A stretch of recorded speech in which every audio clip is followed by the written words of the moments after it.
असंच एक मी मध्ये एक व्हिडिओ बघितला, टसकस टसकस तुम्ही म्हणत बसा, तुमच्याकडे ऐश्वर्य समृद्धी संपत्ती चालती. म्हणजे तो कुठल्या फॉरेन लँग्वेज मधला अर्थ? हा, म्हणजे आपली सनातन संस्कृती. मला एक सांगा, अर्थ कळल्याशिवाय त्याचा काय उपयोग? हा, अर्थ टसकसचा अर्थ काय? मग मला तर काय अर्थ कळलेला नाही. म्हणजे उगीच आपण काही त्याच्यामध्ये म्हणजे टसकस अर्थ, एखादा बाबा तुम्ही कुठला तर म्हणजे जसं आपण अफर्मेशन वगैरे आम्ही सांगतो, तर ते अफर्मेटिव्ह एखादा शब्द असला किंवा एखादं ते वाक्य असलं तर बरोबर, पण टसकस हे वाक्य काय आहे मलाच कळलं नाही. हा, काय आता मी न्यूमरॉलॉजी पण जाणतो. न्यूमरॉलॉजी प्रमाणे 7, 8, 9 किंवा 1, 5 किंवा 2 ह्याचा काहीतरी उपयोग असेल, म्हणजे त्याचा काहीतरी इम्पॅक्ट पडतो.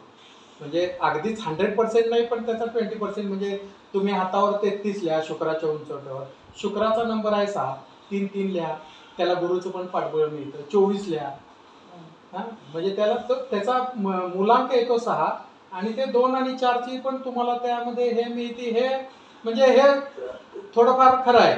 पण असं जर का 7, 8, 9 लिहिण्यामध्ये काय असेल की त्याचं पण 6 येतंय, पण काय 7, 8, 9 मध्ये कसं की म्हणजे प्रत्येक याचं कसं त्या म्हणजे हे अंकाचं जे सांगितलं जातं त्याच्यामध्ये 7, 8 आणि 9. म्हणजे आता 7 आहे केतूचा 7, म्हणजे जर का विचार केला तर तुमचं थोडंफार दैवी तुम्हाला पाठबळ मिळावं.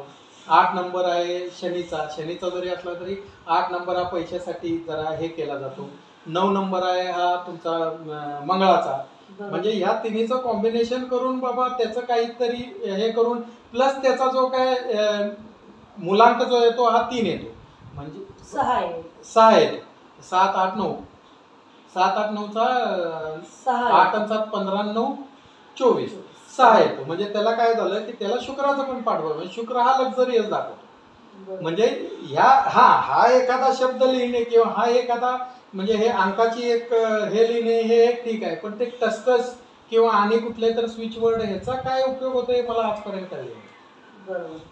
अजून थोडं एक्सप्लेन करून काय सांगता येईल? अजून थोडं एक्सप्लेन करायचं म्हणजे आजकाल जर का तुम्ही विचार केला तर आजकाल ते तुमचं ह्याचं पण हे आहे ना, एंजल थेरपी. एंजलला बोलवा, अरे एंजलला बोलवा.